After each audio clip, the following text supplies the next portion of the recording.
Greetings everyone and welcome back to another video. In today's one, we're having a look at a company we have not featured on this channel yet, OnePlus. Now a brief story about OnePlus from me personally before I actually get right into this. I had a OnePlus 6 a while ago. I bought it secondhand. It still had consumer law warranty within Australia. It decided to stop working. It would just randomly reboot, switch off, all this sort of thing. You'd open camera, it would crash. It caused me so much headaches and stuff. I contacted OnePlus, and back and forward between emails over about 2 or 3 months, eventually they told me that the device is not covered in Australia for any repairs or anything, and that I would have to take it to a repair shop locally and get it repaired and pay for all the costs associated with it. They couldn't do anything. They said you could ship it to Hong Kong, but then they said no, you can't. So I was a bit confused, and I really just didn't want to deal with OnePlus again. That was my personal experience. I was like, no, that's okay. That's alright. But then I got an email from the official OnePlus store on AliExpress. They contacted me and said, hey, would you like to have a look at the OnePlus Nord N10? Had a look at the listing, and I went, you know what? Let's give OnePlus another shot. This is a budget phone. It's not one of their high-end phones. So let's give it a shot, see what happens, and see if they can win my reputation back. I mean, OnePlus is good for the most part, but just from my experience, it was a bit rattly, and even having the original receipt, it still didn't really work out. It was a really big mess. We're going in with an open mind today. I want to be as fair as I can with this product, and hopefully everything goes well. So a big thank you to the OnePlus official store on AliExpress for sending this out to me. I really do appreciate it, and I do apologize to them for taking so long for this review to actually be published. They sent it to me early January, and now it's the end of February. A lot has been going on, and I've had to try and piece this video together from bits filmed here and there and everything, so I hope this video is going to be fairly comprehensive and all makes sense in the end. But the link for this is down in the description below. It is not an affiliate link at all. It is just a standard regular link to the product on AliExpress. You can click it, you don't have to, completely up to you, you're not obligated to. If you want to go onto Google and search for it yourself, absolutely feel free, but it's not an affiliate link. I'm not going to be earning money. I'm not being paid for this review or anything. I've just been sent this item to review and have a look at. That's what I'm doing. So the item on AliExpress is the OnePlus Nord N10 5G, OnePlus official store world premiere global version 6GB, 12, 8GB, Snapdragon 690 smartphone, 90Hz display,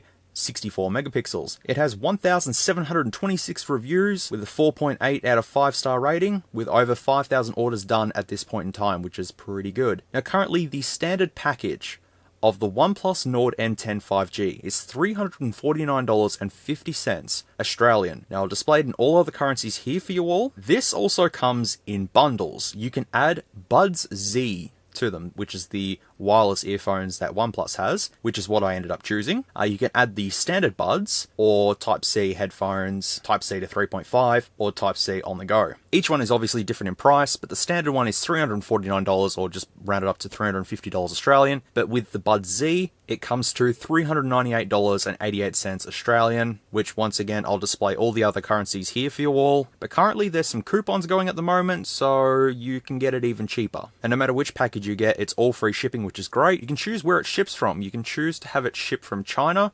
Poland, Spain, or France. So completely up to you. I think the price changes if you choose other locations. Now before we get into the actual listing and specifications of the device, my last major phone review was of the Poco X3 NFC. And if you want to watch that review, it's carded up the top right hand corner. But in that video, I crowned that phone as the budget king. Currently, it's $271 on AliExpress. I think Banggood's a little bit more pricier at the moment. All the other currencies are displayed here. In that review, I basically covered everything that there is to know about the Poco X3 and how it is an excellent phone for what it is. So basically, this review is based on the fact that the Poco X3 is $270 and the OnePlus N10 5G is $350. Bit of a price difference, but I want to see if the Poco X3 NFC is still the budget king, or if the OnePlus N10 takes over its place. Now the actual specifications of the phone. So for the CPU, we are packing the Snapdragon 690, which is an octa-core, and it has 5G support. We have 6GB of RAM, and 128 gigs of internal storage. We have a quad camera setup, including a 64 megapixel main camera, 8 megapixel ultra wide, 2 megapixel depth camera, and a 2 megapixel macro camera, and the front camera is just a 16 megapixel one. The networks supported for this phone are listed here, so there is 2G, 3G, 4G, and 5G support, so please make sure that you read through these and check to make sure that your country does support this before you even think of purchasing the phone. I have tested this phone here in Australia on all major networks and it does work perfectly fine, but it's just a bit of a note here to have a look to make sure, because I'm not too sure what bands are supported in different countries or not, but I assume that it should work in the US, and then pretty much everywhere else. We also have the usual Wi-Fi and Bluetooth support, as well as NFC. The screen is a 6.49-inch, 2400 by 1080 IPS LCD with a 90Hz refresh rate. The battery is rated at 4,300 mAh and supports the Warp Charge 30T, which is the 30-watt fast charging which is included in the box. It is running Oxygen OS, which is based on Android 10. Now this is basically stock Android. OnePlus has added a few little things here and there and their own little apps, but not as much as what Xiaomi has done with MIUI. Of course, this is the global version, supports multiple languages, Google services, OTA update, NFC, which we've already covered, fingerprint and Bluetooth, as I've already said. The dimensions and specifications are listed just here as well. And what's in the box is the phone itself, the Warp Charge adapter, the Warp Type-C cable, quick start guide, safety information, and a SIM tray ejector. Let's start having a look through the listing. So it's a pretty unique one because it's actually got some GIFs in there, which I thought was kind of funny, so I'll be showing them off. Here it is, the OnePlus Nord N10 with 6 gigs of RAM and 128 gigs of storage, with 5G, a Snapdragon 690. The next picture is a chart putting the Samsung A51 5G against the OnePlus N10, and well, the OnePlus N10 sort of wins. I love how single just there is spelt S-I-N-G-E-L, but that's alright. But they're doing a comparison there, just saying, hey, OnePlus is better. Then you've got the best 5G budget phone with whoa in the background. Then you've got a comparison between the Poco X3's processor and the Snapdragon 690 that's in the N10. And accordingly, the 690 beats the 732G in benchmarks and all that stuff. And yes, that is correct, it does. But only ever so slightly though. We've got the picture for the Warp Charge 30T, 23 minutes up to 50%. And what's in the box is basically what you see there. Now there's a frequently asked question just under it, but it does say the warranty. But they suggest you take an unboxing video when you receive the package. If it's sending from China, you have 1 year official warranty. If it's sending from Spain, France, and Poland, you get 1 year store warranty plus 1 year official OnePlus warranty.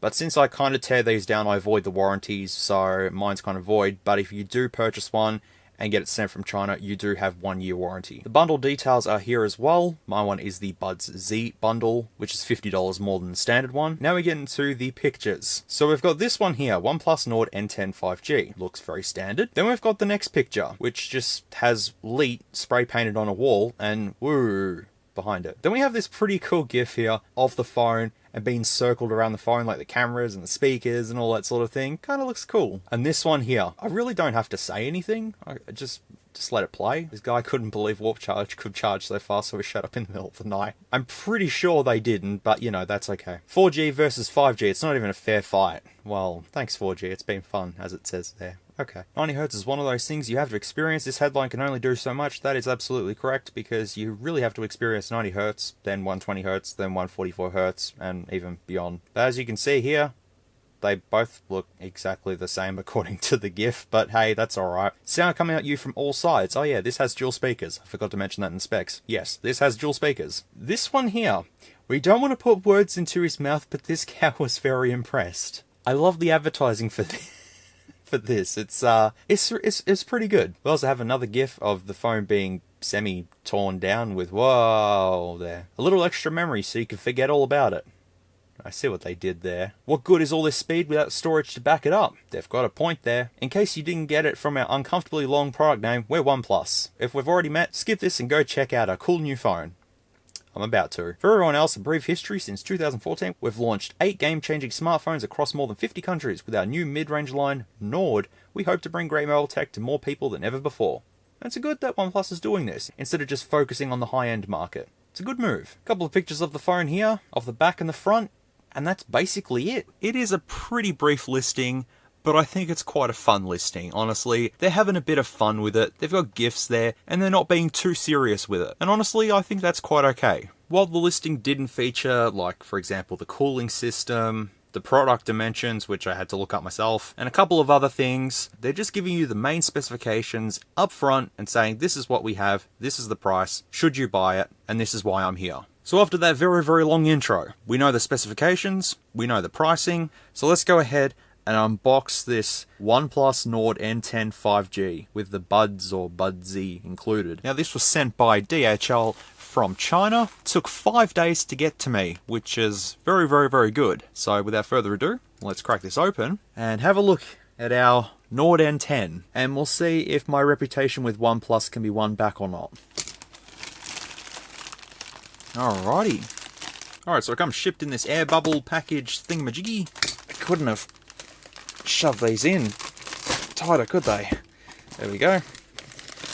And then we have the OnePlus Budsy. Budsy, doesn't matter. I will be just doing a very quick review of these during the video. It'll just sort of be in the middle because I don't think dedicating a video to this is really necessary. We'll just unbox it. I'll tell you how the battery life is, how they sound, and all that sort of stuff. So I'll put that to the side. But here is the N10 box. OnePlus on the side there, and the details showing that it's a OnePlus Nord N10 5G, 128GB, Midnight Ice with Android, of course.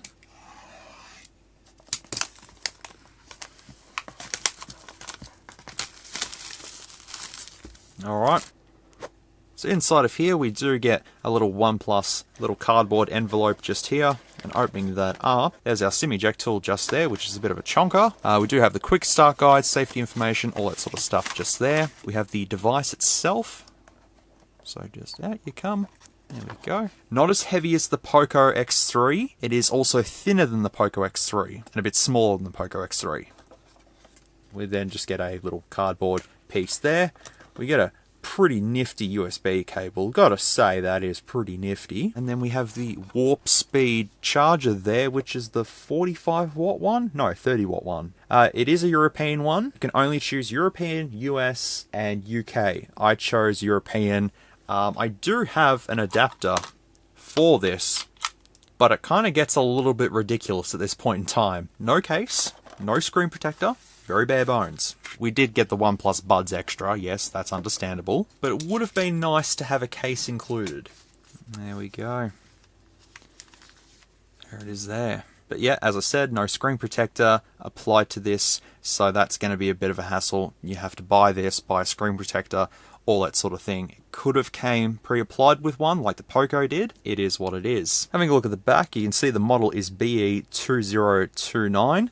And the Midnight Ice colour is quite shimmery and shiny and does look kind of nice. We have our rear fingerprint scanner on the back, as well as our quad camera array. So we have our 2 megapixel depth sensor, 2 megapixel macro camera, 64 megapixel main camera, and an 8 megapixel ultra wide camera. And our dual tone LED flash just in this small little camera bump. It's not too intrusive actually. It's actually quite small and minimal compared to the Poco one, but that was solved when you put the case on it, which is what you want to ultimately do, is put the case straight on here. At the top of the device, we just have a small hole for a secondary microphone just there. At the side of the device, we have our SIM tray as well as our volume rockers. At the bottom, we have our 3.5mm headphone jack, hole for a microphone, USB Type-C port, and our speaker grills just there. It'll be interesting when I do the teardown to see if they've included any waterproof mesh around the speaker grill or anything around the Type-C port. Even though it isn't certified, it would be good to see if they have included something inside of it. And on the other side, we just have our low and power button just there. All buttons are plastic, frame is plastic, back is plastic, front is Gorilla Glass 3. Now bezel wise, this does have a bit of a chin on it, as you might be able to just see there. Just a bit of a chin, but not too intrusive. Got a 16 megapixel selfie camera. We do have a small earpiece just at the top, as well as 2 small little areas for the sensors just there. And popping out the SIM tray, we have a hybrid design, so you can have 2 nano SIMs or a micro SD card and a nano SIM. There's no rubber ring around the SIM tray to prevent any water from getting in. So I'll be populating this with 1 SIM card and a micro SD card. All right, well, let's power this thing up, go through the setup, and boot into the Oxygen OS and really get in depth with this OnePlus Nord N10.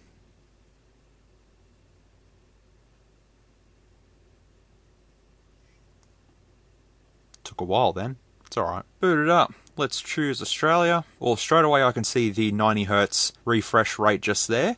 You won't be able to tell, but I can definitely tell you that it is there, and it is quite smooth, quite nice. OnePlus terms and conditions, I guess we're going to agree with that. Sure thing. I will connect to my Wi-Fi. Good old Pizza Hut. The keyboard on this is a standard G board, which is good. Just while on a white screen there, just want to see if there's a bit of a shadow around the hole punch camera. Little tiny bit of a shadow just on the LCD, but it's not too noticeable. And you can also see a better look at the chin size as well. It's not half bad. So I will sign into a Gmail account on this phone now. Okay, that's all done. OnePlus co-creation user programs. We're going to skip all of this. We will do the fingerprint. Why not? Let's see how responsive this is. Yep. Okay.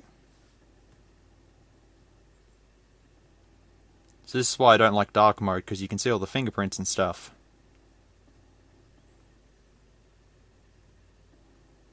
Alright, done. We have the option for Google Assistant, so we'll just leave it for now. That's okay. Oh yeah, the font size on OnePlus. Yeah, we'll just do OnePlus Slate, I guess.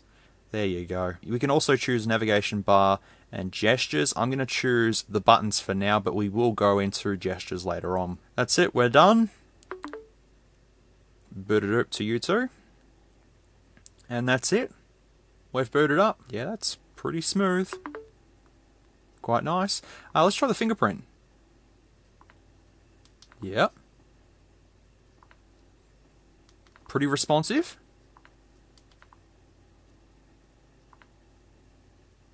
No complaints with that. Alright, now that we've jumped forward in time about a month, let's continue on with this review and actually get it started. Now, while it has been a month, I haven't just left the phone sitting to the side. I've done the camera test, I've done the standby test, I've done all that sort of thing. I just haven't shown most of it being done as part of this review. So first thing I want to jump into is the battery life. Just here, I got almost 5 days of battery life, and the phone dropped from 100% to 60% with 5G on, connected to a 5 GHz Wi-Fi network, and just basically being on standby. That's it. So I can safely say that battery-wise on this, it's good. Now, charging it back up, I did not use the warp speed charger that it came with.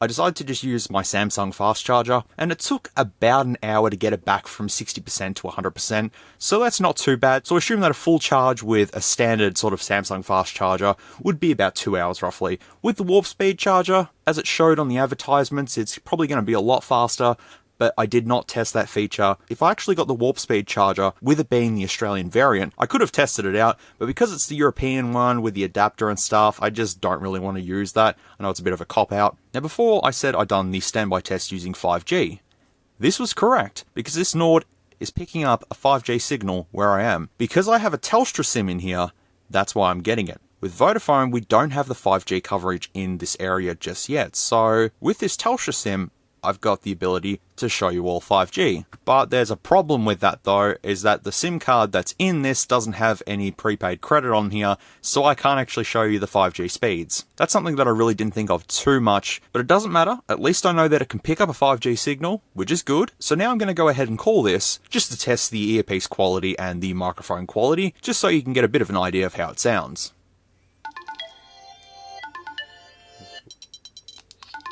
That's pretty nice.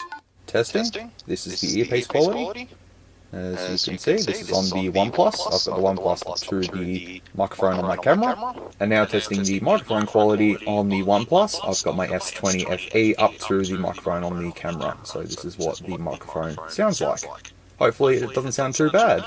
And while doing that test, I can confirm that the light sensors do work. I held it up to my face and screen went dark, so that is all good. The whole 5G thing doesn't actually affect calls and call quality and stuff like that. It basically defaulted to 3G.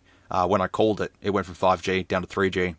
So there was no difference there, but hopefully it sounded good enough. So I think what we'll do first is actually go through the phone itself. As I've already said during the video, this is basically stock Android. OnePlus just has a few things on top of it, you know, like icon packs and a couple of other different things. But even with those added things from OnePlus, it is still pretty much stock Android.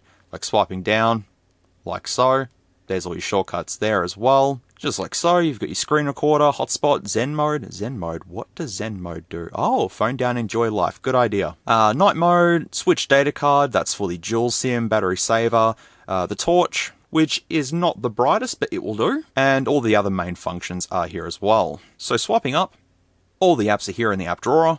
and majority of them are basically what you would see on stock Android. There's a couple of things that have been added here by myself and OnePlus. There is this dedicated app here for gaming. We can use this during the gaming test to see if it does improve anything. But if we press start, it should have all the apps. Yep, just here, gaming mode on. There's also the OnePlus Switch application, so if you've got your old phone, you can transfer all your data to this one. Makes it much easier. I kind of like that. Instead of backing up to a cloud and all that sort of thing, when you have a phone right next to you and transfer all the data from that to that, that's much easier. We do have two file managers on here. You've got the first one here, like so, and that's the OnePlus. That's OnePlus's one, and then this is Google Files. Don't know why they just had two on there. One's fine, but hey, maybe one does something that the other one doesn't do. I'm not too sure. They work exactly the same way for me. I think Notes is also a OnePlus only application, I think. Back on the home screen as well, you have the option to change the widgets and all that sort of thing. But if you swipe right, you'll get more applications, and then all the applications that I have installed. And then if you keep swiping right, you actually get the news popping up straight on the home screen there. I mean, that could be useful to some people, but for me, I probably don't want to see the news every day because it's kind of depressing. Alright, now we're in settings. Time to go through all of this, show you everything that's in here. We get to test a bunch of different features, so let's go ahead and start with Wi-Fi network. So Wi-Fi is still off at the moment, but I can switch that back on whenever I need to. SIM and network. See, it says Smart 5G. Logically match 5G networks based on usage scenarios to improve battery life. And it is set to 2G, 3G, 4G, and 5G automatic. And as I said, 5G has already come up, so that's all good. And you can change your SIM cards if you have both SIM cards active. You can come in here and swap them, all that sort of thing. Got hotspot and tethering, airplane mode, we've got a VPN, and private DNS also listed there. VPN, you get to add your own VPN to there. So if you have an active subscription, you can go ahead and add it into there, and there you go, done. Bluetooth and device connection, we've got Bluetooth, NFC, Cast, Android Beam, Tap and Pay, Printing, Chromebook, Nearby Share, and Android Auto. Use apps on your car screen.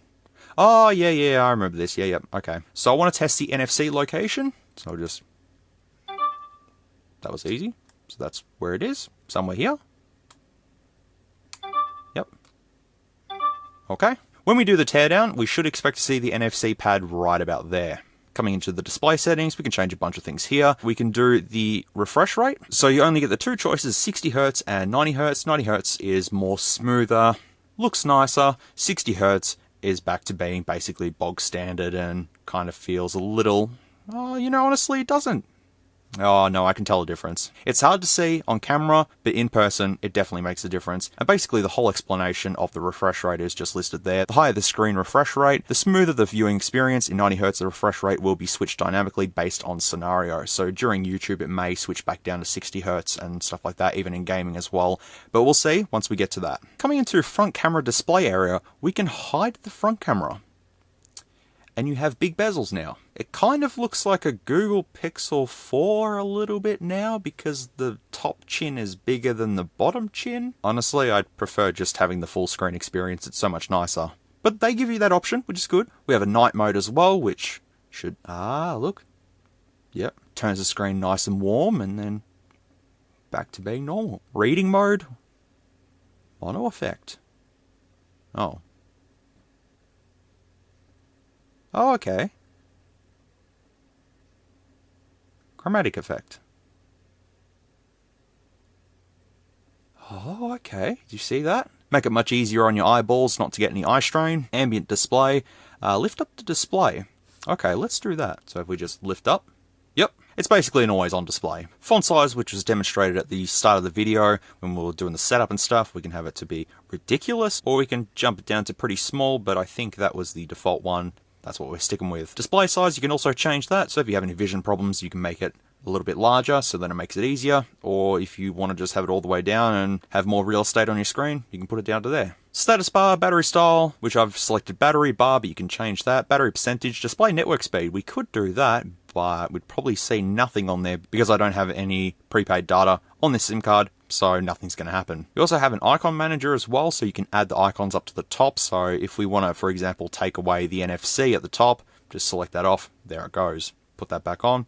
Kind of easy. Auto rotate screen, we can have that on and off. There's also a screensaver option just at the bottom, which is just a clock. So if you dock this, then the clock will come up and you can change that from digital to analog and night mode, all that sort of thing. Okay, customization, which is something that OnePlus has added. So the preset theme, illuminating light, nuance dark, and vibrant tints. Let's do vibrant tints, apply. I don't see much of a difference, but I'm sure it done something. Oh, yeah, okay, change the colors. But yeah, you can change the accent color to red, which is probably what I would like to do. Oh, yep, there you go. Nice. I will put it back to blue just for the whole sake of it, though. The system icons you can also change if you want to. The tone, you can have colourful, light and dark. Basically, you do have the light and dark theme, but you can change it to be a little more specific to how you like it. The icon pack as well. OnePlus launcher, yes. We can download more of them, so we can have the hydrogen one, or we can have the newer oxygen one. Hydrogen was on the older OnePlus generation, and oxygen's the newer one. I hope I'm correct with that one, that was just a guess. Also in customization, we have all the wallpapers as well, so we can just have a bit of a squiz through them and see which one's nice. Oh, we only get a couple of them. Okay, that's kind of a bit iPhone-y sort of thing. I think they're all a little bit iPhone-y, but that doesn't matter. Let's have this one. And then we can have a look at the colors on the screen. So that's pretty vibrant and pretty clear. Now this is not an OLED display, this is a 1080p IPS LCD, but it does look quite nice still. Sounds of vibration. One thing missing from this that I do like about OnePlus devices is the little mute switch. That's usually on the side. Unfortunately, this does not have it because it's a budget one. I think it was the OnePlus 2 that introduced it, and I reckon that was really good. Yes, the iPhone had it first, I know that. To have it on Android is kind of cool if you're an Android user specifically. It's kind of nice to just have that so you can just switch it down and that's it, you're in silent mode and then back up. But unfortunately, this does not have it, which is not a negative by any means. It just means you have to just swipe down and press it. That's it, instead of switching it. That's it. Within sounds and vibrations, we actually have an audio tuner in here. So when I do the audio test, I will come back and actually switch these on and let you know how they sound, if there's any difference to them. But yeah, we've also got an earphone mode as well. Autoplay, smart answer for Bluetooth, all that sort of thing. We're going to be using those Buds Zs as well during the audio test. There's going to be that mini review. Within phone ringtones and vibration, we do have the vibration pattern, which is dz dz, dz da, da da dz, and da dz da. Yeah, that was pretty much da zzz da. I'm going to keep it as zzz zzz. The vibration motor kind of sounds more like There were some phones back in the day where you could customize the vibration pattern. You could just hold down on the screen and then let go, then press it a couple more times. You could just make a stupid vibration pattern, like along to a song or something like that. Very silly, but hey, it was kind of cool. The ringtones, I believe these are mostly all... Hang on, marimba. That's from iPhone, isn't it? As I said, I think they're mostly all stock Android, but I think OnePlus has chucked a few on here as well. Now we have buttons and gestures also. We've seen this during the setup. I chose buttons because that's what I'm used to, but I will show you the navigation bar gestures like so. So that does it like that. So then we can do this, I don't know how to use it. Yep, okay. What have I done? There you go, it works. So basically use it like an iPhone. So scroll up and to the right, like that. To the left. Okay, yep. I will never switch to the navigation bar. I am buttons only. That is what I'm used to. And I also swap the buttons around because I'd rather back be on the right side. I know, I'm weird. You do also have quick gestures here as well, so you can do the 3-finger screenshot, double tap to wake. We've seen this on a couple of other ones before. You can draw like a letter on the screen and it opens up something. So if we do O, for example, so if we were to do this, so let's do draw V to open the front camera. So V. V. V. V. O. O. Does it work? Okay, I'm looking at this and I think I'm doing it wrong. It doesn't matter, I'm sure that they work. Double click the power button, opens camera, or locks the device. Yep, there we go. And if you want to power off the device as well, you have to hold volume up and power, but you can change this here to have the power menu instead of the voice assistant, which I'd much rather have. So within apps and notifications, we can basically have a look to see what the stock apps that are installed are, and if we show system, I'm going to just scroll down here. Feel free to have a pause and see if you can see anything, but I don't think there'd be anything dodgy. It's OnePlus. They are a fairly well-known brand, so I don't think they're going to be playing any tricks on me here. So just scroll through. As I said, some of the apps are mine that I've put on here. There's a lot of circulars there. Well, okay. A couple of the old school Android ones. Well, not old school, because everything here is basically being carried on from one Android version to the other. Factory mode? Ooh, they had like a little star there. That was kind of nice. All the Google Play services. All this stuff here. My god, it keeps going. Okay. It's alright. We'll get there. OnePlus Buds. Oh, there's an application for the actual buds itself. That's kind of nice. Kind of nifty. Kind of liking it. Rounded. A couple of circulars and roundeds and all that sort of thing.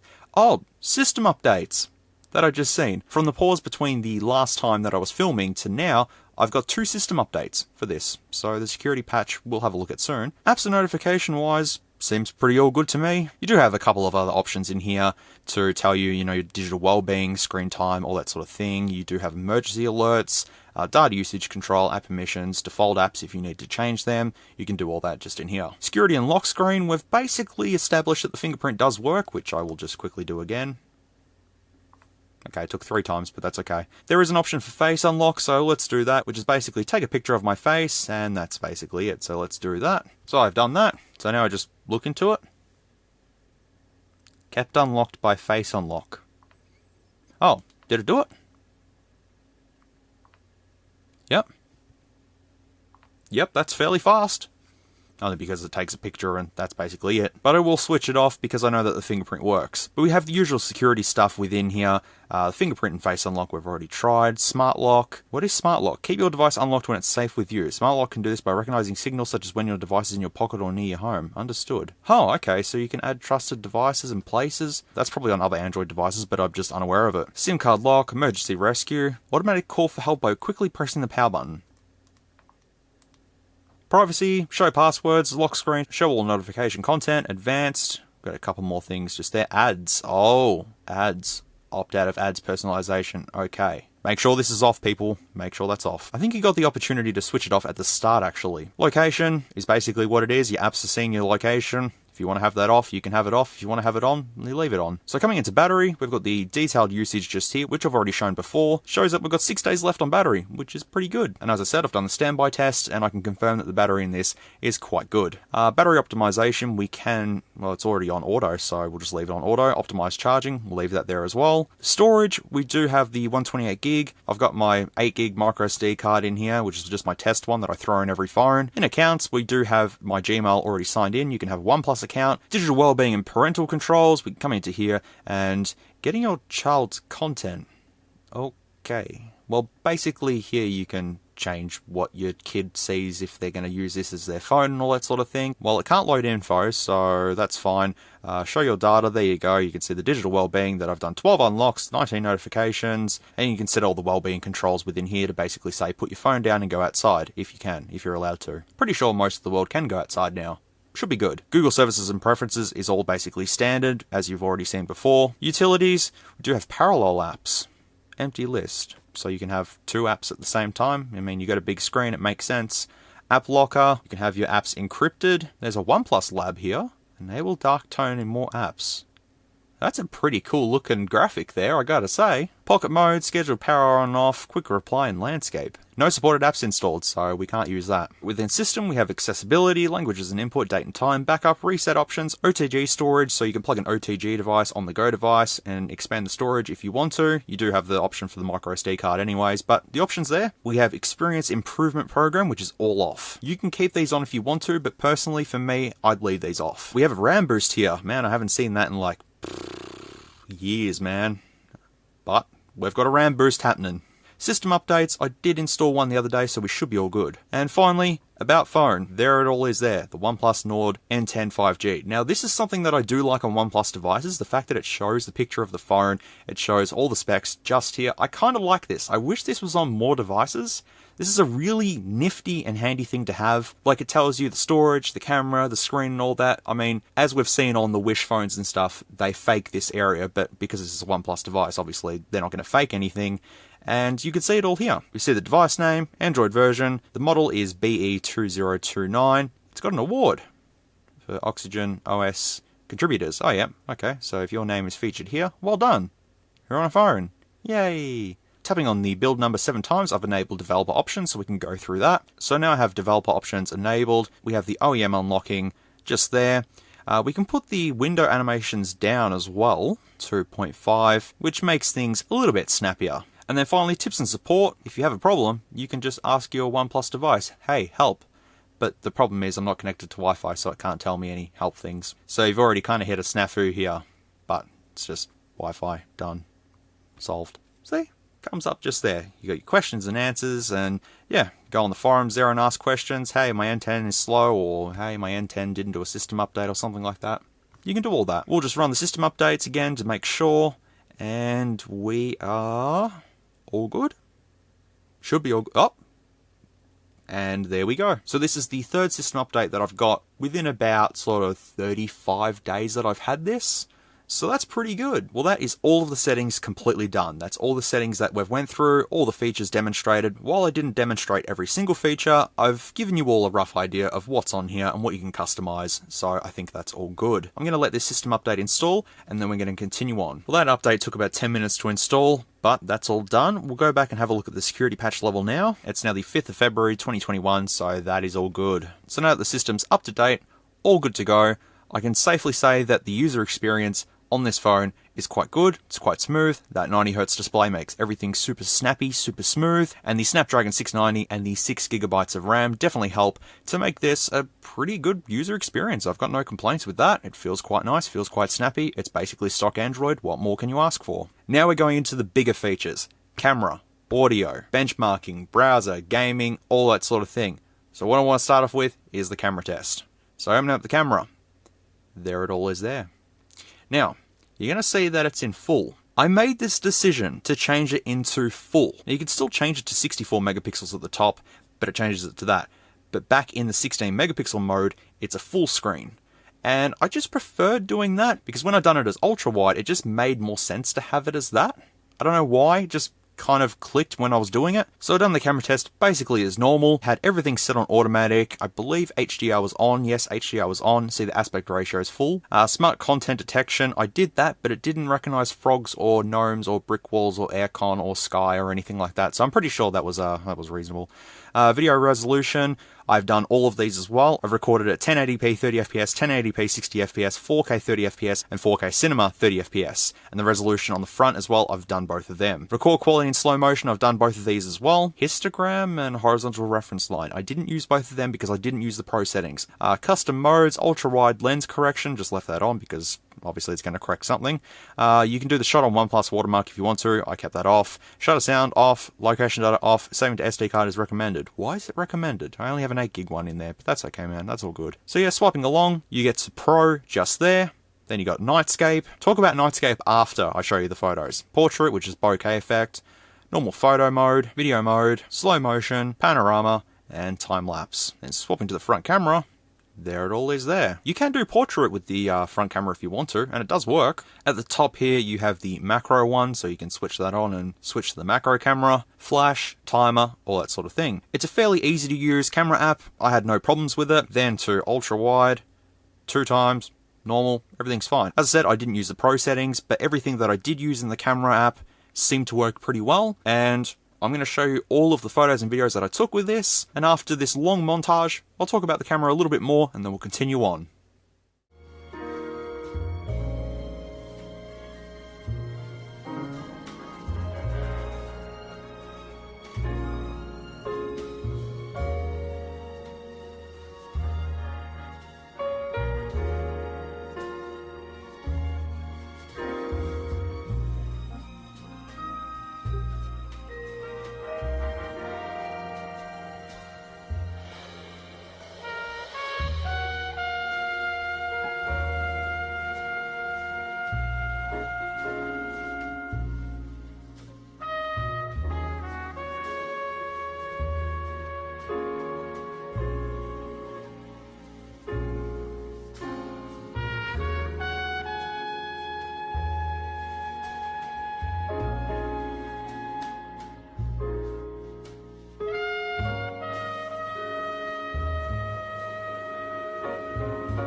Alrighty, 1080p at 30 FPS on the OnePlus N10.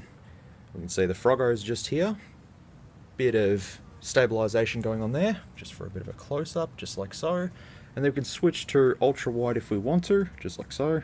Then go back to normal, or go to a 2x zoom. We can also zoom in, just like so, back to normal. Having a look at some of the flowers, just like so. Looks quite nice.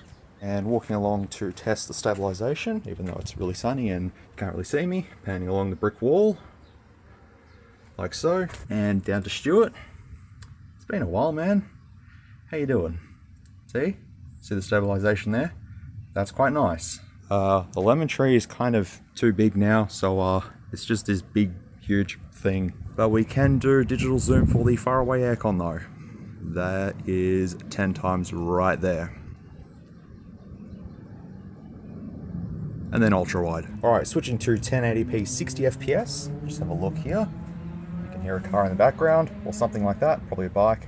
Looks the same. Well, I can see it's 60 FPS, and it's still stabilized, which is really, really good. Going to the flowers close up there. Looking very nice, and of course you can do the 2x zoom. Like so. It gets a little bit iffy when you zoom in. That's not too bad. Walking along, testing the stabilization, which we've already established is very good. Panning along the brick wall. Back down to Stuart. Again, see, he's fine. Lemons, wherever they are, there's like 1, 2, and that's like it. There's probably more in there, but who knows where they are. And just panning along, faraway aircon, going in for the 10 times. Oh no, it only goes to 8 times in 60 FPS. And that's trying to stabilize as best as it can, but it's okay. Alright, now we have 4K 30 FPS. Little bit sort of stuttery, but that's okay. Still looks very, very nice. I think the stabilization's gone. It still looks alright. Brick wall, does that look any better in 4K? Probably not. Still looks better in 4K though. Absolutely, yes. We can't do ultra wide in 4K, and the zoom we can do in 4K is 8 times. So there you go. Alright, we're still at 4K 30 FPS, but we're in cinema mode, which looks the same, except the aspect ratio is a little bit different. You have more of a movie feel sort of thing, but hey, it's not too bad. Here we go, just focusing on them. Ooh, blooms a little bit too much on there. There we go, that's fine. But it goes back to being a little overexposed, but that's alright. I feel that there's more stabilization in the cinema mode than the standard one. Brick wall still looks the same, no difference, but yeah, I can see more stabilization happening in the cinema mode. It does make a lot more sense though. And down to Stuart, and just sort of panning along the ground. You can see a lonely lemon and a rotten one. Yeah, they're in there somewhere, I don't know where they are. They're in there. And lastly, we'll just do the 8 times zoom, just there. I don't know, what do you think of the cinema mode? I think it looks pretty good.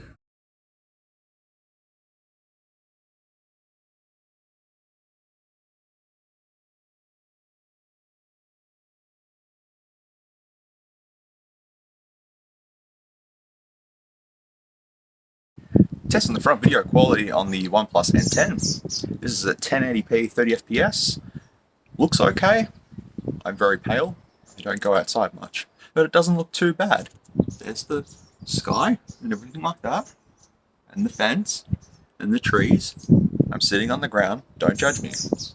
And now a first for any of the phones I reviewed. 60 FPS on the front camera. This is how it looks. Bit of OIS there, well, not OIS, but EIS. Pretty smooth, pretty nice. I still look pale, it's windy, and just swapping around. There you go, for a bit of a pan.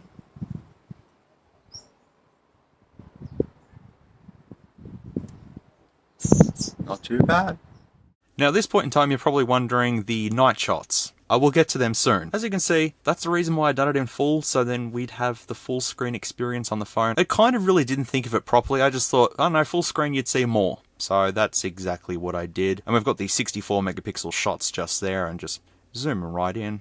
You can definitely see detail. I'm going to say the cameras are quite nice on this. I can't tell at this point in time if this is better than the Poco X3. I'd have to really look over the footage carefully and see which one I prefer. The ultra-wide shot as well, which you can see just there, that is the normal and that is the ultra-wide. But yeah, ultra-wide does work. All the other shots do work. That's the macro one. The macro camera does work. Once again, it's kind of useless. Just use the main camera. Basically, it does the exact same thing. I tried the macro camera a couple of times and I don't know. I'd just rather use the main camera because you can point it straight at something, zoom in, there you go. Whereas you're just using a 2 megapixel macro camera, it just doesn't really make sense. It's just extra cameras that they can put on here to say, hey, look, we've got 4 cameras. But in saying that though, the depth effect does definitely work on this, which is quite nice. I basically just pointed at the flowers and took a photo and that's the effect we got. So that was all good. Even Stuart looks pretty good in 64 megapixel mode and ultra wide. And where's his depth one?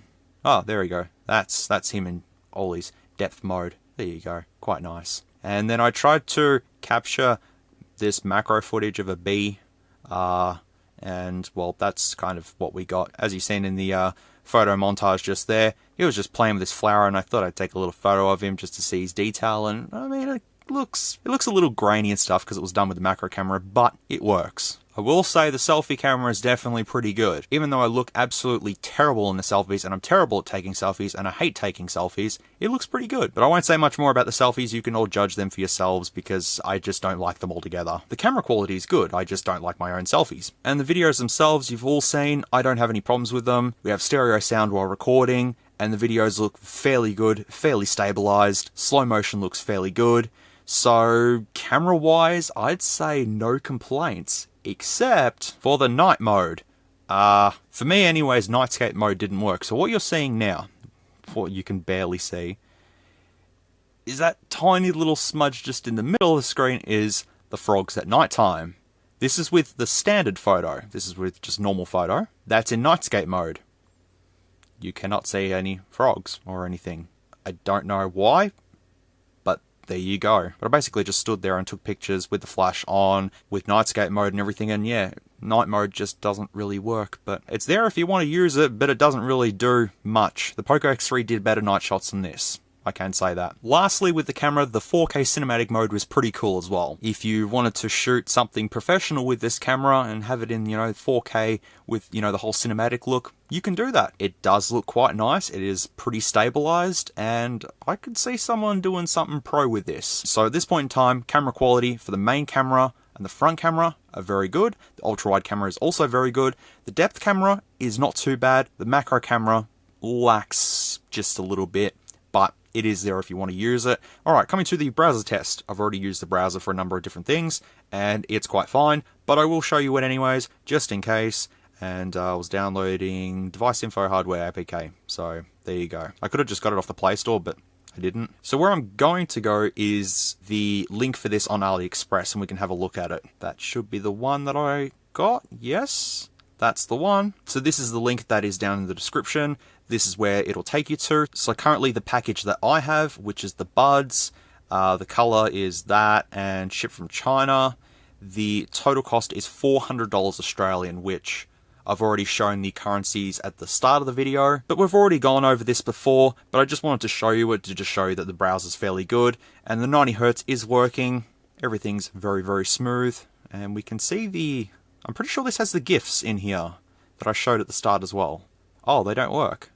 No, they don't work. I'd love to test the 5G speeds if I had prepaid credit on the SIM card that I have in this phone, and I'd be able to show you the speed test on here, but unfortunately I can't do that. I actually honestly haven't done too much research into 5G. I just know it exists, and that's basically it. I don't know the proper bands and all that sort of thing. That's something I'll have to learn over time, obviously. Moving on, I think it's time for the YouTube test. So of course we're going to be using that Costa Rica video in 4K. Absolutely excellent video, go watch it. Perfect colors, in 60 FPS, looks quite nice, but that's what I like testing. All credits go to the creators in the description below. Okay, so we can do 4K at 60 FPS, zoom it to fill, and there we go. Stereo sound's definitely working.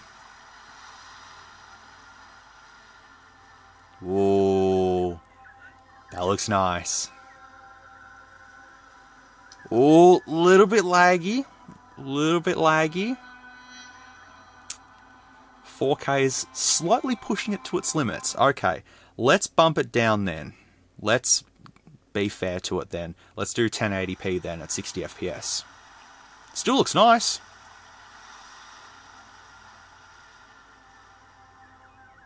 This should make a difference now. Yeah, there we go. Look at that. Very, very, very nice.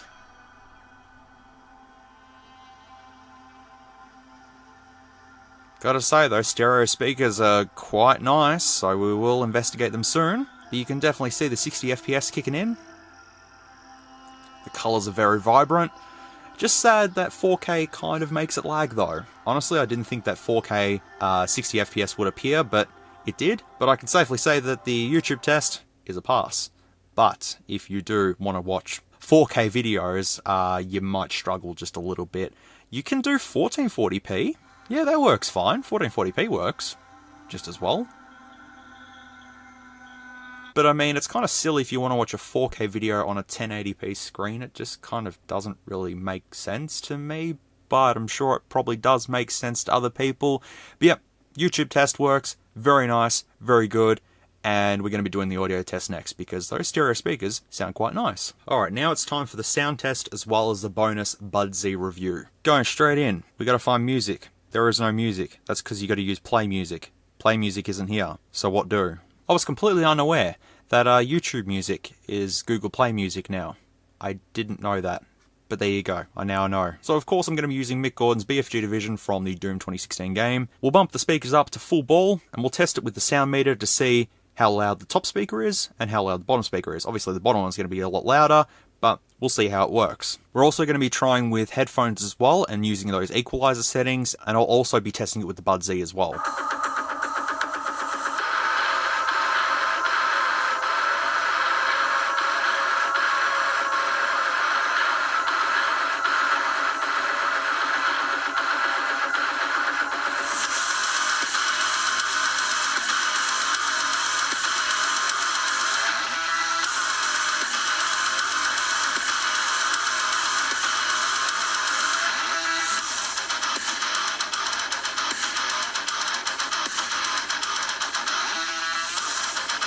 "106.9, the top speaker. If I now block the bottom speaker,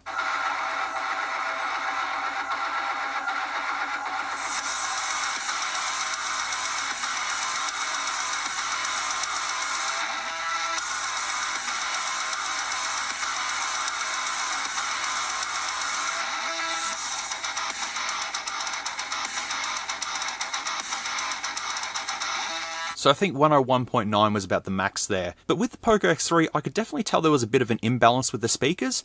But with this, even though the top speaker is not as loud as the bottom one, of course, and not as beefy, they work together perfectly to create a pretty good stereo sound experience.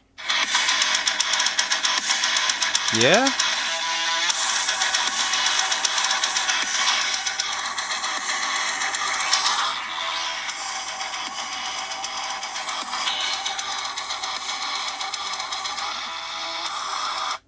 Not too bad. So you're not going to have a problem with the speakers in this.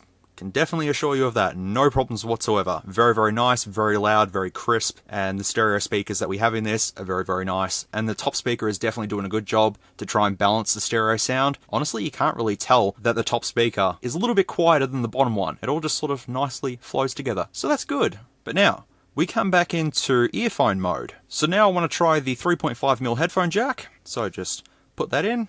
Talk to your assistant on headphones. Alrighty, I will. Just press and hold the button. Alright, press and hold button.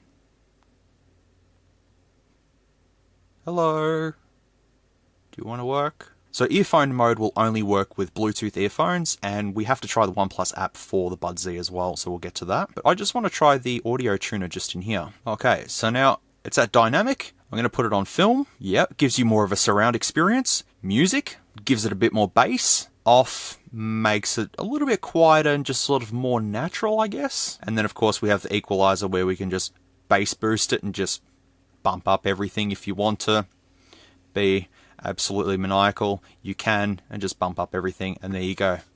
You can listen to BFG Division in all its glory. Yeah, it sounds pretty good. That all works. nice and loud, and all these scenario-based enhancements do work perfectly fine, so no issues here. The one thing that I didn't see though, there's no FM radio. The one thing that the Poco had, which is not a negative, but some people like having a radio. I mean, you do have podcasts, but yeah, you don't have a radio, but that's okay though, that's okay. You still have the headphone jack, that's the most important thing. You still have a headphone jack, and it works beautifully. Alright, with the phone to the side, let's focus on these OnePlus Buds Z. It's so difficult saying Buds Z instead of just Buds, unless it's supposed to be Buds, I don't know. But at the moment, you can pick them up for $60 Australian by themselves, which is about 40 USD, or just get them in the package if you want the phone. The drivers are 10mm, has Bluetooth 5.0, USB Type-C, 40 milliamps per earbud. The charging case is 450 milliamp hours. It is 10 minutes charging for 3 hours of playback. We get up to 5 hours of music playback, 3 hours for phone calls, and up to 20 hours for earbuds, plus the charging box and all that sort of stuff combined together. There is also an IP55 certification on these as well, which is quite good. I did see somewhere that there is limited iOS functions and that there is no aptX support on these. So do keep that in mind, but I highly recommend if you want to learn more about these, I would say look up a more professional review to see what's going on. I'm basically just going to open these up and tell you if they sound good, and tell you the battery life, how I felt they performed and all that sort of thing, which, as I've said, for headphones and stuff is basically just a consumer thing where I get them, open it up and say, hey, they're good, or hey, they're not good. So we'll see how we go. But around the box, OnePlus Buds Z, white, there you go. Bass boost, it's got to have bass boost, man. Got to have bass boost. 20 hours battery life, yes, all up, yes it does. Water and sweat resistance, comfortable and cool design. Pretty cool, man. Seamless connection, which I believe is seamless connection for OnePlus devices. I mean, for all devices anyways, but we're going to be specifically testing it on a OnePlus device, but I'll also test it on an iOS device and another Android device just in case. Product model is E502A. We have the capacity of the batteries, which we've already said. That is pretty much it, to be honest. Fairly standard box. So there's a little tab here, so we just use this, and does this do anything? Oh yeah, okay, yep. You don't need a razor blade. There you go. Popping these open. There they are. OnePlus. That's what it says on there. OnePlus. And then lifting this out. Buds for life is the accessory box. Lifting this out. Enjoy your new buds. I will. Thank you. We get the little cardboard insert with the instructions in there. We got our USB cable. And we should have the extra buds. Found them. There they are, just there. All good. Tiny, tiny little red cable with white accents. Looks nice. Let's get started. Okay, oh my god, okay. So we have the touch area. So we have touch function. Connect to OnePlus Z. If the box is being opened for the first time, OnePlus Buds Z will automatically be available for pairing. That's on OnePlus devices only. Connect to other devices, you've got to hold the button at the back. The play controls, double tap the left or right bud to play the next track by default. For OnePlus 6 and newer versions, you can customize the double tap function of the left bud and right bud on the phone to perform different commands.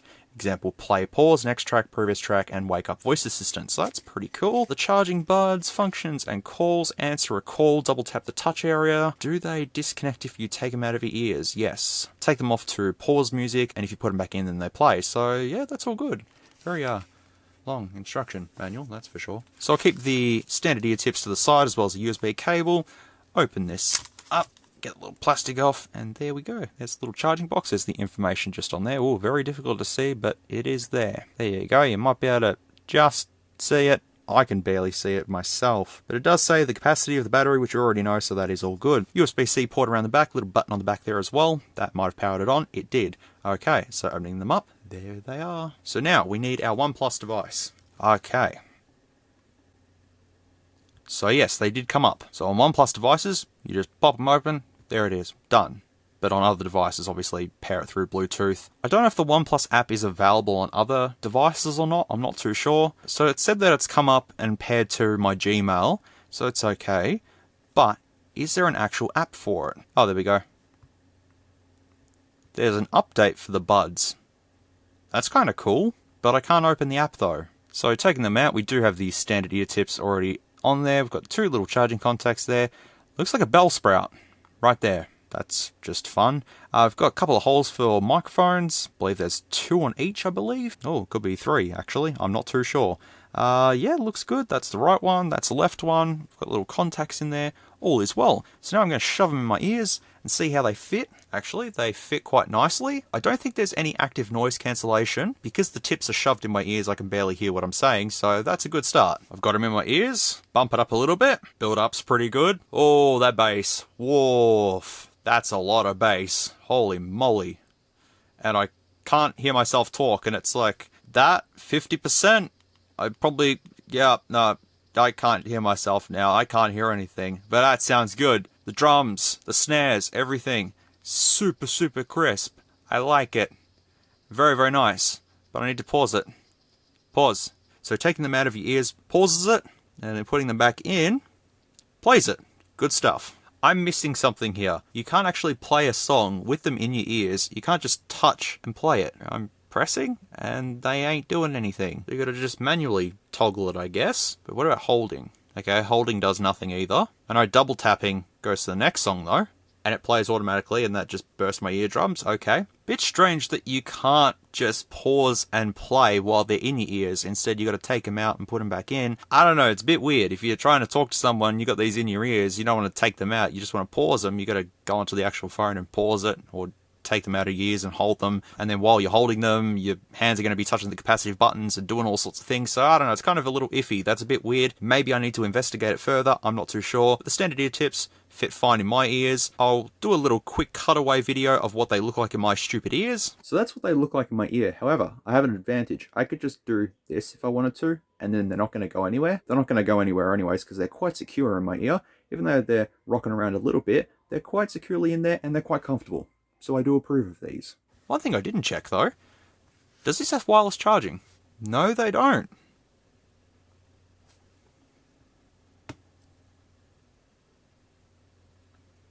That's a bit disappointing. Now I'm just going to do a quick mic test with these. So I'm going to go ahead and record a new one. This is the OnePlus Bud Z microphone test. I hope this sounds okay. I hope it's not cutting out. I don't actually know how many microphones are on this at the moment, but I'm sure I will work it out. But there you go, that's what it sounds like. Hope it sounds good. Alright, now listen to it back. This is the OnePlus Bud Z microphone test. I hope this sounds okay. I hope it's not cutting out. I don't actually know how many microphones are on this at the moment, but I'm sure I will work it out. But there you go, that's what it sounds like. Hope it sounds good. Sounds a bit distant and a bit muffled, but otherwise, not too bad. Alright, the Bud Zs have been tested. Battery life is 5 hours. Well, 5 hours and a little bit more, and then they were dead. I put them back in the charging case, and I think it was like half an hour or maybe 40 minutes or something, and the light was green on there. Fairly fast to charge. However, I did pair them to an iPhone, and you can't use the OnePlus app on any other phone except for a OnePlus device, which kind of makes sense, I guess. But in saying that, you cannot pause with the little capacitive buttons that are on here on any other device, except for OnePlus devices. It will only work on there if you go into the app and customize it. Otherwise, the only way to play and pause is to take them out of your ears and put them back in. The pairing on iPhone was reasonably fine. I just opened them up, held the button on the back, and it came up on the iPhone. That was it. I tested it on an S20 as well. Same thing. Opened them up, held the button on the back, came up, connected it, all good. But to take full advantage of them, obviously you need to use them on a OnePlus device to customize the buttons and take advantage of any special features that do come with these. However, for me personally, I think if you're getting these with the OnePlus N10, then I think it's absolutely worth it, just so then you have earphones and you have the OnePlus device to actually pair with it and use them together, and everything will be seamless. However, if you're just looking for earphones by themselves and you want to choose these, I'd say maybe look at something else like from Pamu or something like that, because you do get a lot more features like a higher battery life, wireless charging, all that sort of thing for a lesser price. So it's completely up to you. I would highly recommend looking at other reviews from other people if you're more into proper analysis of the sound and all that sort of thing. But as a consumer, they do sound good. They are very comfortable. They do have a lot of bass. I didn't only listen to BFG Division. I listened to several other tracks in different formats and of different quality, and they all sounded pretty fine to me. It wasn't muffled or anything. At high volume, it's quite good. A little bit distorted, but it's still quite good, and very, very bassy, which may or may not be everyone's cup of tea. But in order to take full advantage of them, I would say get the package with the N10 that includes these, or look for an alternative. That's my opinion. You don't have to listen to it at all, because as I said, I'm not a sound guy. I just put them in and say, hey, do they sound good? Yeah, they sound good. Do I recommend them? Well, the price is okay, but you can get better ones cheaper and all that sort of thing. I think you can get Xiaomi ones. Xiaomi Buds for like half the price of these, and I think they have more features as well, but I'm not too sure. But that's something to keep in mind though. But otherwise, not too bad. About a 7 out of 10. That's a fair rating, I think. I know I rushed through this quite a bit, only because I don't want this mini review going too long in an already very long video. So let's move on and continue with the N10. I now have a nice Doom wallpaper now, which is quite nice. Oh, it's gone. Okay, well, I think it's time for the gaming test. We need to push this phone to its absolute limits. So we're going to open up the gaming mode, which is called Game Space, I believe. Yep, Game Space, there it is. So we have Ark Survival Evolved, Call of Duty, Grand Theft Auto San Andreas, and Minecraft Trial. We're going to start with Minecraft Trial first. So we're going to start that, and we're good to go. Minecraft, very fun. Yes, it is. Alright, starting the trial. Ooh, that's nice. Okay, need to get to a big chunk of land. I just fell and broke my legs. This is definitely at 60 FPS, and it's all at default settings, which I assume is pretty much all maxed out, I would say. There's a piggy there. Hey, buddy. How you doing? Oop, sorry. Yeah, no complaints here. Seems to be running quite fine. There's no big sort of chunks of land around, but just sort of going left and right like that. Seems to be fine. No performance issues here. So I think Minecraft is a pass. Grand Theft Auto San Andreas likes to work on some devices. Other devices, it's a bit hit and miss. It really depends. Alright, so we're going to put the visual effects on maximum, the resolution at 100%, draw distance 100%, shadows to advanced, car reflections to max, and subtitles on. Memories. Pressing the shoulder buttons to make it load faster did absolutely nothing, but hey, we can all imagine. We were kids, man. Alrighty, here we go. Yep. Looks good. Get on the bike. Alright, let's go, man. Oh, a little bit stuttery. That's okay. Oh, don't ride into a pole, CJ. Or a fence. Or a car. Or members.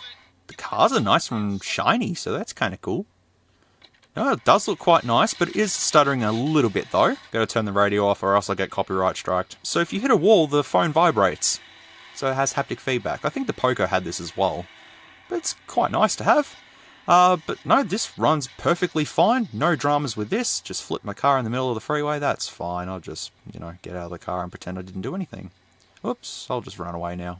Now we're pushing it to its limits. Call of Duty is up next, which, I mean, not really pushing it to its limits. Ark's the one that's going to push this phone to its limits.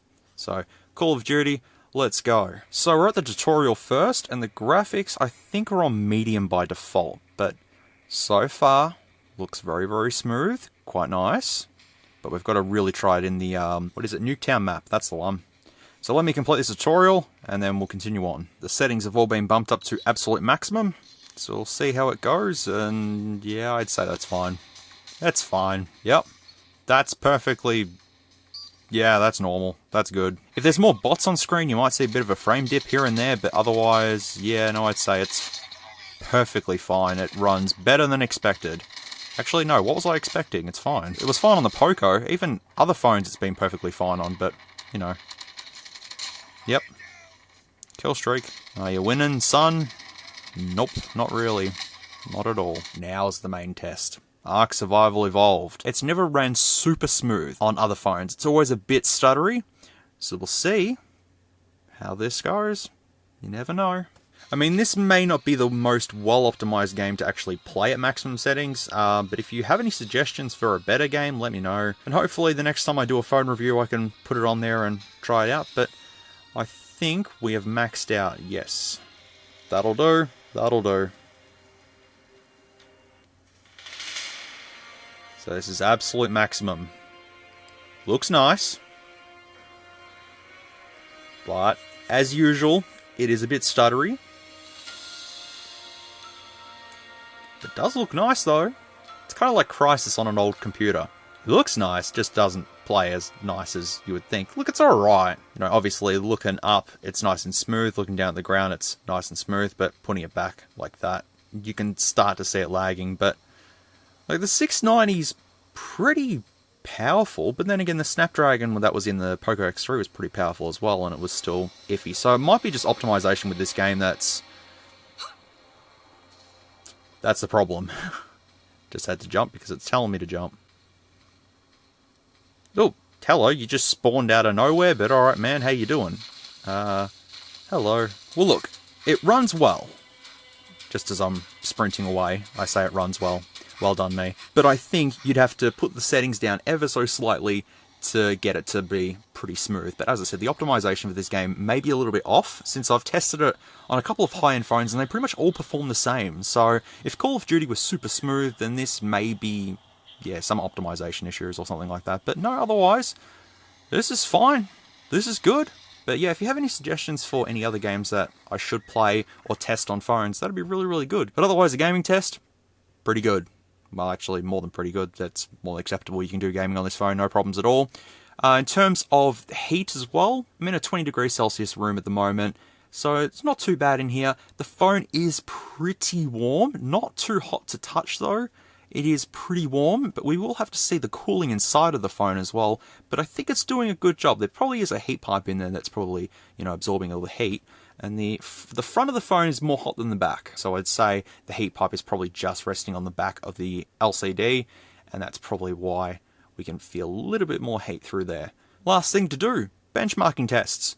Geekbench 5 is installed on here. Weird thing with this is, it could have just been an older version of Geekbench I had on here, but when I first opened it up, it came up with a 730G, I think, and then it changed to a 695G. Not too sure, so we'll leave this run, look at the scores, look at some previous scores that we've got on some previous phones, and continue on. Scores are in.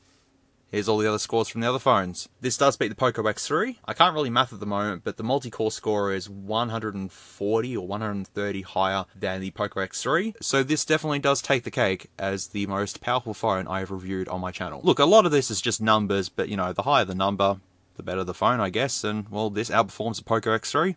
So that's good. Finally, we'll just open device info hardware and just have a look here and just confirm all the specifications, which is all correct there. Snapdragon 690 with the Adreno 619 GPU based on an 8nm process. All is good just there. 6GB of RAM and the 128GB of storage. The cameras, 64 megapixel back one, front being 16 megapixels. Doesn't show the other three, but they all work, they all do function. It's just not appearing here. Battery we know is 4,300 mAh, so no problems there. The thermal CPU is about 41 degrees, so there probably is a heat pipe in there. It does not have a barometer, in case you want to know. I will just open CPU-Z, or CPU-Z, and just see what this says. Yeah, see, Qualcomm Snapdragon 750G. Very strange. Maybe they're both the same? I don't know. 750G is higher than 690. It's a higher number, so I don't know. But no, it's just weird that it comes up like that. No idea why, but also the screen size is 8.25 inches in here. Well, obviously CPU-Z is probably not correct, so that's fine. I think we all know what's going on anyways. So at this point in time, we've basically done everything. We've done the gaming test, video test, audio test, benchmarking. You know how this phone works now at this point in time. Well, I hope you do after this long-ass review. I'm pretty sure you know exactly what's going on. But let's tear it down, have a look inside of it, and then I'll give you my definitive final conclusion, and we'll call this a video. So if we want to switch this off, we now have to hold volume up and power, like so, and that's it. Shutting down. Tear down. Due to the fact that the back is plastic, all you need is a pry tool and a little bit of patience, and you should be able to just pop straight through. Yeah, the adhesive is really weak on this, actually. Yeah, I wouldn't trust this around water, honestly. That adhesive just is not that strong. You don't need heat or anything, just a bit of a pry, and that's it. It all comes off like so. There you go. So that's the back there. Nothing too interesting on there. All looks fairly standard, so that is all good. There's a little flap just there. There's the NFC area, which we were correct on earlier. The fingerprint sensor just there. The battery's not red. Jerry-rig everything would be disappointed. Oh well. All the screws appear to be the exact same size. Alright, so take the SD card tray out, as well as the SIM card as well, so that doesn't get stuck in there. Unfortunately, we do have to puncture through a warranty sticker. That's okay. So all the screws are removed. The first thing to come off is actually the camera glass, like so. So that just goes to the side. In order to actually get further inside of the phone, I actually need to take off the rest of the screws at the bottom here in order to pull the frame off. Now my usual advice to get into one of these phones that have this design is start off in the SIM tray area and just put the pry tool just in between the frame and the front glass, and if you just pry it up ever so slightly, you'll then get access to everything. And honestly, you could probably just use your fingernail at this point to just pop the rest off, and that's the case. But I will just be a little bit gentle with it because it is a Pretty powerful phone. And there we go. That's it. May have touched the cameras there and put some smudges on it, but that's alright. So we have the NFC pad just at the top, which communicates with the motherboard just with these little contacts just there. A couple of little antenna bands going around the plastics. And then we come to the actual motherboard. So we have copper tape straight on top there. I'll remove the fingerprint scanner just like so. We can see the earpiece, which is actually quite beefy. We have a couple more screws at the bottom for the speaker area, so I'll take these off. This just pops off, revealing a very small speaker actually, but no, that's just it there. So one thing to note is that there's no waterproofing mesh on the actual frame itself. There is a little bit on the speaker, but only just sort of the usual stuff, so just be careful around water with this device. I mean, that goes with any device. Lifting up the tape, I will pop the battery out, and I will remove the battery now. Ow.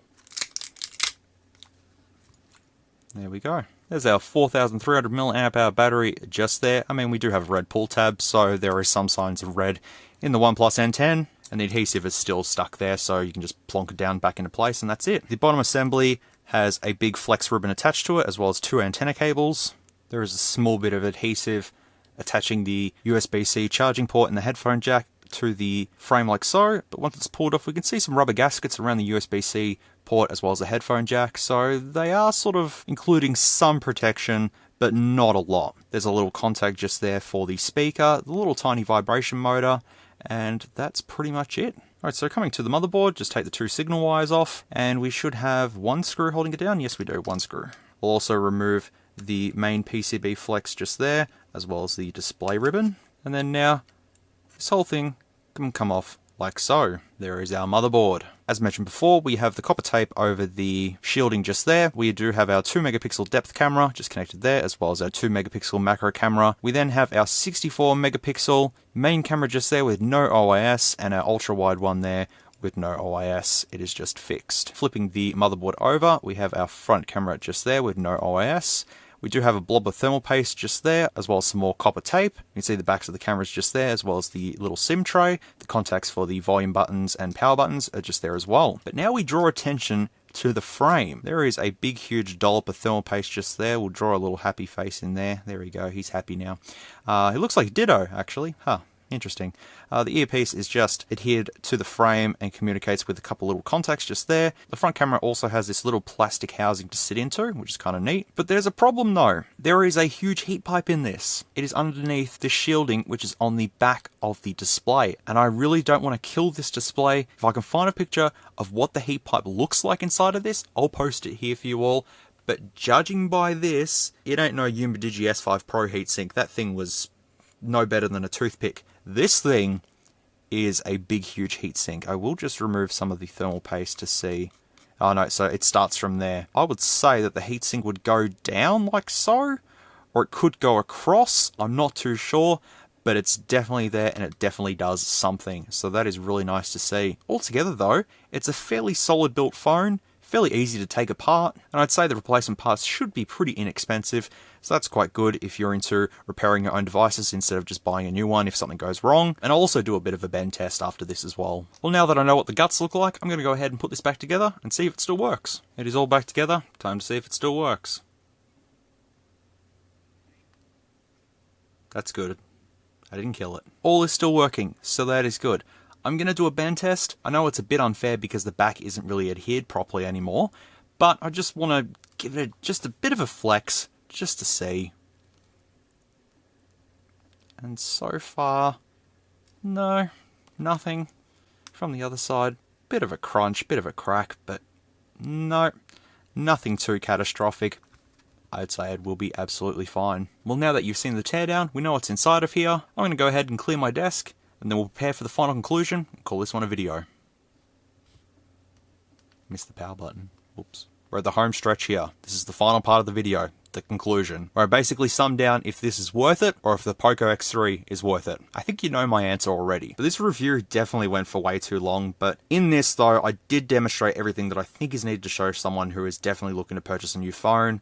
OnePlus started in the market out of the blue, as they said in the listing, and they've released some good phones. With them coming back to the budget market, I'm pretty impressed with this, and in general, I'm pretty impressed with the N10. While this is a $350 Australian phone compared to the $270 Australian Poco X3 NFC, there are some disadvantages and there are some advantages to both. So I've got the N10 5G just here and the Poco X3 NFC just here. Now obviously the Poco X3 is slightly bigger, it is also slightly chunkier, and the camera bump is a lot bigger than the OnePlus N10. But same sort of features though, Type-C USB, headphone jack, all that sort of stuff. Now as I said at the start of the video, the Poco X3 has a lot more features going for it than the N10 does. For example, the IP53 certification that this has, whereas the N10 does not have any IP rating. Bigger battery on the Poco X3, bigger display on the Poco X3, 120Hz refresh rate on the Poco X3, 90Hz on here, smaller display. Looking at both displays and the refresh rates, the 120Hz is definitely a winner on the Poco X3. It's 90Hz, so it's nice and smooth,